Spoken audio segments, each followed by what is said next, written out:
Hello YouTube, today we are talking about when to hire your very first employee and really when to hire the next one and the next one. When does it make sense financially to bring on help? That's what we're getting into right now.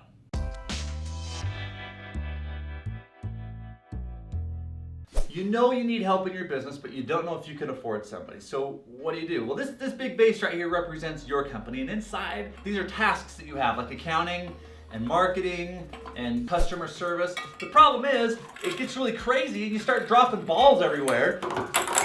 Hey! And it's just mass chaos. So you know you need help. How do you find it? In order to get help in your company, you need a labor budget. All of these people are going to show up to help you with your mission in life, as long as you can pay them and keep them relatively happy. This guy is pissed off. That's okay. What's going to happen though is in this video, we're going to show you how to create a labor budget so that you get employees that are happy and helping you with all of these tasks. A labor budget is designed to help you figure out how much money you can spend on your staff. So here's how it works. Pretend your business generates, I don't know, $100,000 a month in sales. What I want you to do first is take 10% out and put it into a savings account. This is going to help you build real wealth in your business and also save for that rainy day, which is going to come. I know this is hard to do, but once you do it for a couple months, it becomes actually kind of easy, and it is the best thing that you'll have ever done in your company. So do it, guys. Now we've got $90,000 left. Let's take $10,000 out of that for the cost of material to create our product or service. Don't include labor yet, just the cost of material. Out of that $80,000, now I've got to pay for overhead, which is my rent and utilities and marketing and all of that stuff. Let's say that is, I don't know, $30,000, okay? So if I take $30,000 out, that gives me $50,000 left for my labor. Now that includes my paycheck as the business owner, the secretary, the staff to create the product or service, everybody.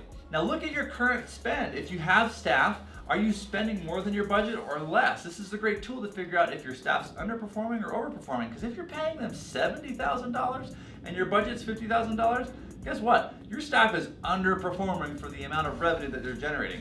But if you're paying $20,000 and your budget's $50,000, you got some rock stars, but they're probably really stressed out too and could use some help. Here's what you don't want to do. You don't want to hire based off of emotion, because as an entrepreneur, you're going to have a lot of emotions. The world is going to be raining down on you and you're going to have hard times and you're just going to want to hire somebody to take this off of your plate.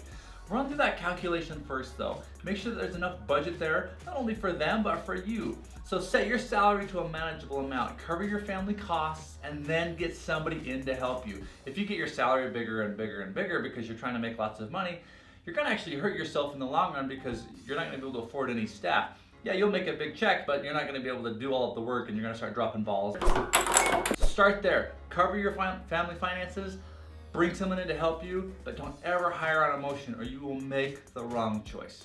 What do you do when your sales go up and down and do this kind of thing? I mean, that's gonna happen, and that means your labor budget is constantly going to be changing as well.